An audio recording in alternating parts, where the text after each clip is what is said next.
प्रिय बहनों और भाइयों, भांजे और भांजियों, आज आपसे चर्चा करते समय मेरे मन में संतोष का भाव है।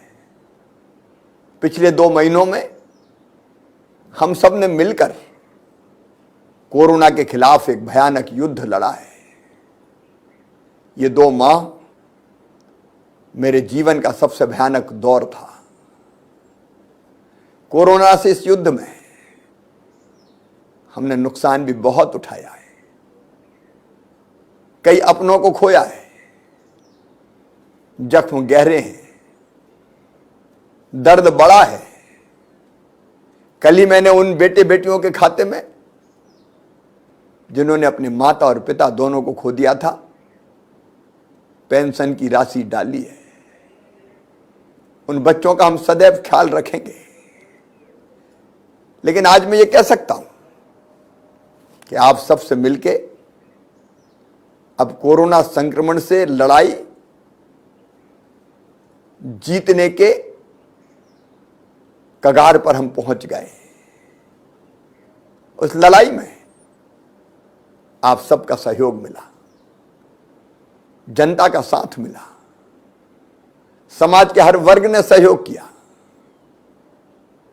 सारे जिम्मेदार जनप्रतिनिधियों, समाज सेवी हो, स्वयंसेवी संस्थाएं हो, सामाजिक राजनीतिक दलों के कार्यकर्ता हो, सरकारी अमला हो, डॉक्टर हो, नर्स हो, पैरामेडिकल स्टाफ हो, पुलिस के मित्रों, अलग अलग विभागों का अमला हो, सबने अपना सर्वश्रेष्ठ देने की कोशिश की है, अपनी जान झोंक के काम किया। मैं ऐसे सभी बहनों और भाइयों का आभारी हूं। शहरी हो, व्यापारी हो, गांव के भाई बहन हो, मजदूर हो, कामगार हो, किसान हो, सबका साथ इस लड़ाई में मिला। और आज मैं विशेष रूप से धन्यवाद देना चाहूंगा भारत के प्रधानमंत्री श्रीमान नरेंद्र मोदी जी को। संकट के उस दौर में जैसा सहयोग प्रधानमंत्री जी ने दिया, सचमुच में वो अद्भुत है। मैं ऑक्सीजन के संकट को नहीं भूल सकता। प्रधानमंत्री जी से बात की, उन्होंने एयरफोर्स के विमान खाली टैंकरों के लिए भेज दिए, ऑक्सीजन जल्दी पहुंच जाए, इसलिए ऑक्सीजन रेल चलाई गई, दवाइयों के इंतजाम में पूरा सहयोग दिया गया। हर संभव सहयोग भारत सरकार से मिला। इसलिए मैं प्रधानमंत्री जी और उनकी पूरी टीम को हृदय से धन्यवाद देता हूं। मेरे बहनों और भाइयों, हर उस भाई को, बहन को जिसका सहयोग हमको इस लड़ाई के दौरान मिला, मैं धन्यवाद देता हूं। लेकिन लड़ाई अभी बाकी है। यह बात अलग है कि आज संतोषजनक स्थिति है। अब 30 मई को जो टेस्ट हुए थे 75,417, उसमें से पॉजिटिव आए केवल 1205। पॉजिटिविटी रेट लगातार घटता जा रहा है, 1.6% तक पहुंच गया है। रिकवरी रेट बढ़ के हमारा लगभग 96% हो गया है। लगातार स्थिति सुधर रही है। अब 30 मई के टेस्ट में तो खंडवा में एक भी पॉजिटिव नहीं आया, और प्रदेश के 30 जिले ऐसे हैं जहां 10 से कम पॉजिटिव केस आए हैं। इंदौर और भोपाल, इन 2 शहरों ने भी भरसक प्रयास किया है। अब आने वाले केसेस घटते जा रहे हैं, लेकिन बड़ी संख्या में केसेस अभी भी हैं। और कुछ जिले ऐसे जहां घटते हैं लेकिन दूसरे दिन बढ़ भी जाते हैं। इसलिए संक्रमण को नियंत्रित तो किया है, लेकिन संकट अभी टला नहीं है, इसलिए सावधान रहने की जरूरत है। ब्लैक फंगस नाम की बीमारी से भी हम लड़ रहे हैं। ब्लैक फंगस के जो पेशेंट्स हैं उनकी हम पूरी चिंता कर रहे हैं। इंजेक्शन का, एंटी फंगल इंजेक्शन का संकट था, लेकिन अब उनकी आपूर्ति भी सुनिश्चित होती जा रही है और प्राइवेट अस्पतालों में भी इंजेक्शन भेजने का हम इंतजाम कर रहे हैं। ब्लैक फंगस से निपटने में भी हम अपनी तरफ से कोई कसर नहीं छोड़ेंगे। हमें ब्लैक फंगस से भी लड़ना है, लेकिन कोरोना से भी लड़ाई लड़ते रहना है। इसलिए कोरोना कर्फ्यू अभी हम समाप्त नहीं कर रहे हैं। कोरोना कर्फ्यू 15 जून तक जारी रहेगा, लेकिन कोरोना कर्फ्यू में हम छूट दे रहे हैं, सुरक्षा भी और समृद्धि भी। अपनी सुरक्षा भी करना है, लेकिन आर्थिक गतिविधियां चालू भी करना है, ताकि बिजनेस, व्यापार चल सके, निर्माण के काम चल सके, गरीब की रोटी चल सके, मेहनत मजदूरी मिल सके। इसलिए क्राइसिस मैनेजमेंट ग्रुप, चाहे वो हमारे जिले के हों, चाहे वो हमारे ब्लॉक के हों, वार्ड के हों, गांव के हों, उन्होंने अपने अपने हद तय किया है कि 15 जून तक कौन सी गतिविधियां चलेगी और कौन सी गतिविधियां नहीं चलेगी। लेकिन कुछ गतिविधियां ऐसी है जिन पर पूरे प्रदेश में प्रतिबंध रहेगा, और अपनी सुरक्षा के लिए,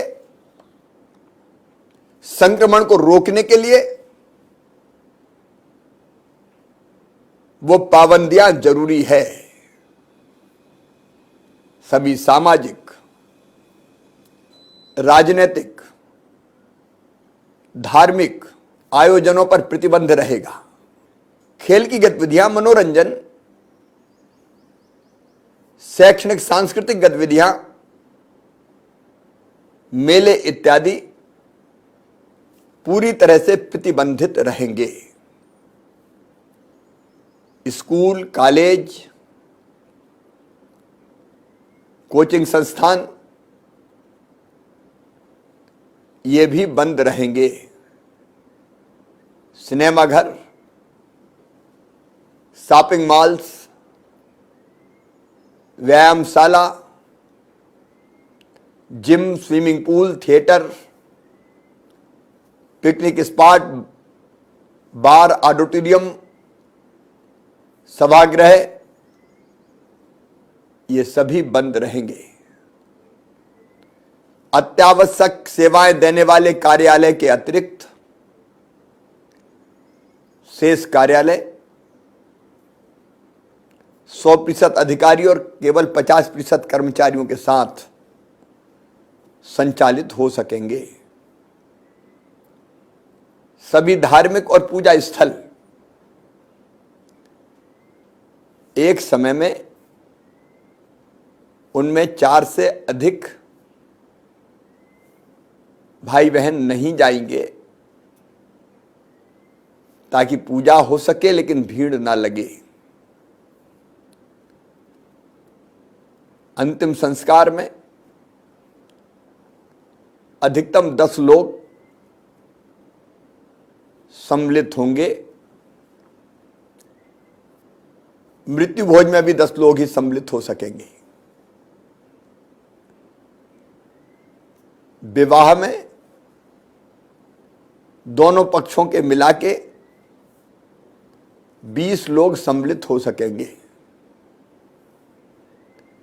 किसी भी एक स्थान पर एक साथ 6 लोगों से अधिक संख्या में लोग इकट्ठा नहीं होंगे।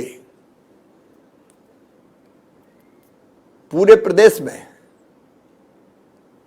शनिवार रात 10 बजे से सोमवार सुबह 6 बजे तक पूरी तरह से जनता कर्फ्यू लागू रहेगा और रोज पूरे प्रदेश में रात 10 बजे से लेके सवेरे 6 बजे तक नाइट कर्फ्यू लागू रहेगा। कुछ जिलों ने वहां संक्रमण की स्थिति देख के इन प्रतिबंधों को और कड़ा किया है। वो जिले आपको सूचना दे देंगे, अपने जिले की जनता को बताएंगे ताकि वहां संक्रमण फिर से न बढ़ सके। कुछ गतिविधियां ऐसी जो संपूर्ण प्रदेश में मुक्त रहेंगी, मतलब की जा सकेंगी। समस्त प्रकार के उद्योग, औद्योगिक गतिविधियां, उद्योगों में कच्चा माल या तैयार माल का आवागमन, अस्पताल, nursing home, clinic, medical insurance companies, अन्य स्वास्थ्य एवं चिकित्सा सेवाएं, पशु चिकित्सा अस्पताल, केमिस्ट, राशन की दुकानें, किराना दुकानें, फल सब्जियां, डेयरी, दूध, पशु आहार की दुकानें, petrol diesel pump, gas station, रसोई गैस, मंडी, खाद बीज, कृषि यंत्र की दुकानें, खेती संबंधी सभी गतिविधियां चालू रहेंगी। रेस्टोरेंट और भोजनालय, उनमें टेक होम डिलीवरी की जा सकेगी। लॉजिंग, होटल, आगंतुकों के साथ रूम डाइनिंग के साथ चालू रहेंगे। बैंक, बीमा कार्यालय, एटीएम, प्रिंट एवं electronic media, cable operator, bank, insurance, non banking finance कंपनियां, सहकारी साख समिति, केस मैनेजमेंट एजेंसी आदि का संचालन एवं आवागमन, electricians, plumber, carpenter, motor mechanic, IT service provider, इनका आवागमन, एम्बुलेंस, ऑक्सीजन टैंकर्स का संपूर्ण प्रदेश में आवागमन, अस्पताल, नर्सिंग होम और टीकाकरण हेतु आवागमन कर रहे नागरिक, कर्मचारी, सार्वजनिक परिवहन, चाहे वो बसों या ट्रेन के माध्यम से हो, सब प्रकार के सामान और माल की आवाजाही, निजी सुरक्षा सेवाएं, घरेलू सेवा देने वाले यथा कपड़ा धोने वाले, driver, house help, made, cook आदि का आवागमन, ई कॉमर्स कंपनियों से तथा अत्यावश्यक वस्तुओं की दुकानों से होम डिलीवरी, रेड जोन के बाहर के ग्रामों में समस्त मनरेगा से संबंधित कार्य, ग्रामीण विकास एवं अन्य विभागों के निर्माण कार्य, तेंदुपत्ता के संग्रहण का काम, तेंदुपत्ता तोड़ने का काम, फायर ब्रिगेड, टेलीकम्युनिकेशंस, विद्युत प्रदाय, रसोई gas, petrol diesel, kerosene tanker, home delivery सेवाएं, दूध एकत्रीकरण और वितरण, फल सब्जी के परिवहन, डाक एवं अन्य कोरियर सेवाएं, मोहल्लों कॉलोनियों में एकल दुकानें, कोल्ड स्टोरेज एवं वेयर हाउसिंग की सर्विसेज, समस्त सिविल मरम्मत कार्य तथा नवीन कंस्ट्रक्शन गतिविधियां, परीक्षा केंद्र आने एवं जाने वाले परीक्षार्थी, परीक्षा केंद्र एवं परीक्षा आयोजन से जुड़े कर्मी अधिकारी गणों का आवागमन, ऑटो, ई रिक्शा, इनमें 2 सवारी, टैक्सी, निजी 4 पहिया वाहन में ड्राइवर सहित 3 सवारी, कोविड प्रोटोकॉल के साथ जिला स्तर पर परंपरागत लेबर मार्केट कोविड प्रोटोकॉल के साथ व्यक्तियों और वस्तुओं का राज्य के भीतर और राज्य के बाहर आवागमन, ये सब चीजें जारी रहेगी, इन पर कोई प्रतिबंध नहीं रहेगा। अन्य चीजों के बारे में अलग अलग जिला अपनी स्थिति अपने जिले के बारे में रखेंगे। बहनों और भाइयों, इन सारी गतिविधियों को चालू रखते हुए हम कोविड के संक्रमण पर नियंत्रण कैसे करेंगे, उसकी भी व्यवस्था हमने बनाई है। हम पूरे प्रदेश में लगातार बड़ी संख्या में टेस्ट जारी रखेंगे। 75,000 से कम टेस्ट नहीं होंगे। संक्रमण हो चाहे ना हो, टेस्ट जारी रहेंगे। मेरी आपसे अपील है, सैंपल देने में सहयोग करें, क्योंकि जिले के हर हिस्से में सैंपल लेना होगा, ताकि किसी भी हिस्से में अगर संक्रमित भाई बहन हो तो तत्काल हम पता लगा लें। अगर कोई भाई बहन पॉजिटिव निकलता है तो उसको आइसोलेट करेंगे, कोविड केयर सेंटर में ले जाएंगे, घर में जगह तो वहीं रखेंगे। फिर दूसरी चीज, हम कॉन्ट्रैक्ट ट्रेसिंग करेंगे, मतलब उसके संपर्क में आने वाले जितने लोग हैं उनका भी हम सैंपल लेके टेस्ट कर लेंगे, ताकि उनमें से अगर किसी को संक्रमण हो तो तत्काल पता लगाया जा सके। कोविड केयर सेंटर हमारे चालू रहेंगे, किल कोरोना अभियान चलता रहेगा। मेरा सभी गांव की क्राइसिस मैनेजमेंट कमेटी के भाई बहनों से निवेदन है कि किल कोरोना अभियान के अंतर्गत जब हमारा अमला आपके गांव पहुंचे तो उसके साथ जरूर जाइए, ताकि सर्दी जुकाम बुखार खांसी का कोई भी प्रकरण गांव में मिले तो हम तत्काल दवाई दे सकें, उसका सैंपल ले सकें, टेस्ट कर सकें। समय पर पता लगना ही संक्रमण को रोकने का प्रभावी उपाय है। और ये सारे प्रयत्न करके हम संक्रमण को तत्काल पहचानेंगे, फैलने नहीं देंगे, तत्काल उपचार करेंगे, व्यवस्थाएं करेंगे। इससे संक्रमण बढ़ने से रुकेगा, आर्थिक गतिविधियां भी चलती रहेगी और संक्रमण भी बढ़ने से रुकता रहेगा। लेकिन इसके साथ प्रदेशवासियों से मैं हाथ जोड़ के यह प्रार्थना करता हूं, अति आत्मविश्वास में मत आना। कोविड एप्रोप्रिएट बिहेवियर हमको करना ही पड़ेगा, और कोविड एप्रोप्रिएट बिहेवियर का मतलब कोरोना के संक्रमण को रोकने का व्यवहार। और इसलिए मेरी अपील है, फेस मास्क जरूर लगाएं। मास्क से नाक और मुंह चेहरा ढकें, मास्क के बिना जीवन नहीं चल सकता। इसको अपनी दिनचर्या का अंग बनाएं। मास्क ना पहनना सामाजिक अपराध है, उसलिए कोई नहीं पहनेगा तो कार्रवाई भी होगी, क्योंकि वो बचाने के लिए जरूरी है, संक्रमण फैलने से रोकने के लिए जरूरी है, आपके लिए जरूरी है। मास्क नहीं तो सामान नहीं, मास्क नहीं तो बात नहीं, मास्क नहीं तो आना जाना नहीं। यह अभियान हम सबको चलाना होगा। अपने हाथों को साबुन या सैनिटाइजर से लगातार साफ करते रहें। 2 गज की दूरी जरूरी है, आपको बना के रखनी पड़ेगी, और जरूरी ना हो तो घर से बिल्कुल ना निकलें। भीड़ भाड़ वाली जगह पर नहीं जाएं। मेरे व्यापारी भाई,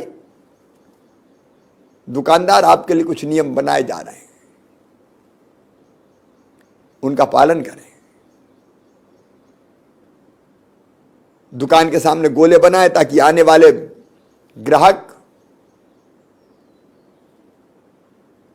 दूरी बना के रख सकें, यह जरूरी है। और मैं एक सलाह और दूंगा,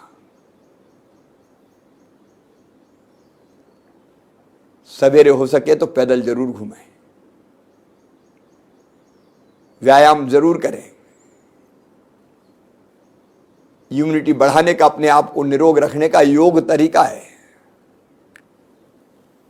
इसलिए योगाभ्यास ये शारीरिक के साथ साथ मानसिक बल भी प्रदान करता है। और प्राणायाम कृपया करके जरूर करें। कोरोना के जितने भी प्रोटोकॉल हैं उनका कड़ाई से पालन करें। और एक बार मैं फिर कहना चाहता हूं कि जरा भी लक्षण हो तो छुपाए ना, छुपाने घातक है। तुरंत टेस्ट कराए, आइसोलेट हो जाए, ताकि आप संक्रमण के स्प्रेडर ना बने, संक्रमण फैलाने वाले ना बने और स्वयं भी बचें। और इसके साथ कृपया करके टीका जरूर लगवाएं। टीका सुरक्षा चक्र है। टीकाकरण के लिए विशेष अभियान चलाया जाएगा। उस अभियान में सहयोग करें। कुछ लोगों ने भ्रम का वातावरण बनाया है, वो समाज के, आपके हितचिंतक नहीं है।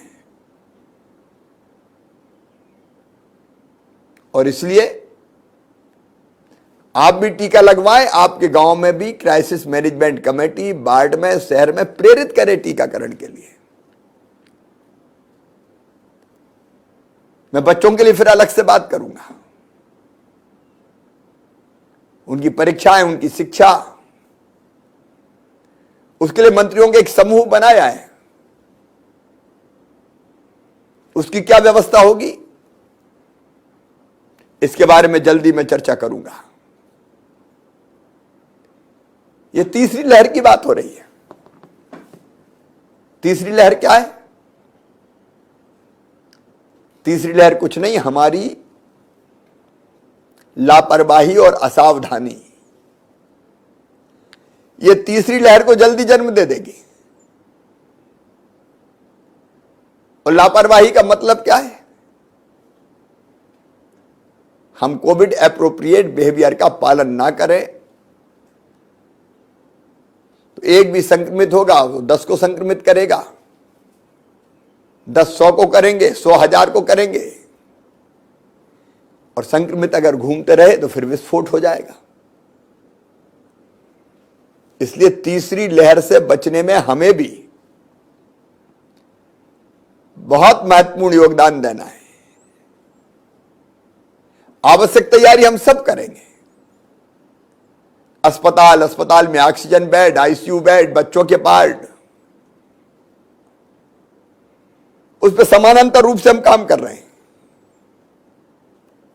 लेकिन मेरा विश्वास है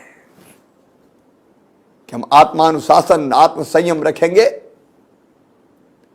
तो काफी हद तक तीसरी लहर पर काबू पा पाएंगे।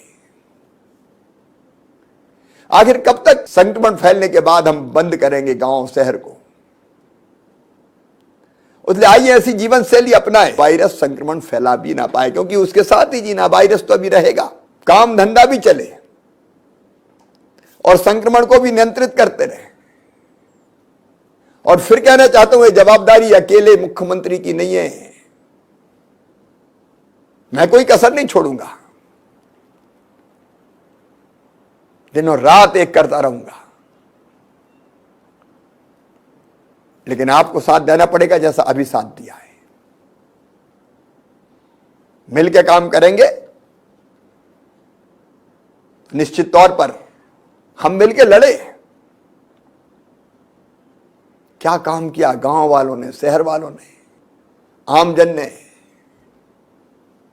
क्राइसिस मैनेजमेंट कमेटियों ने। मैं अभिभूत हूं और आप सबके कारण ही आज संक्रमण पर नियंत्रण पाया है। और अभी भी साथ मिलकर लड़ना है, निश्चिंत नहीं हो जाना है। कठिनाइयों को पार करके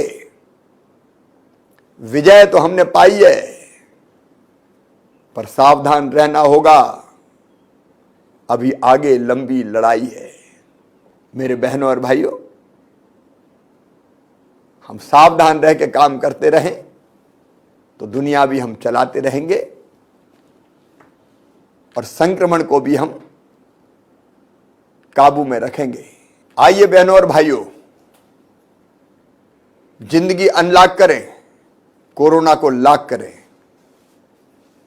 बहुत बहुत धन्यवाद।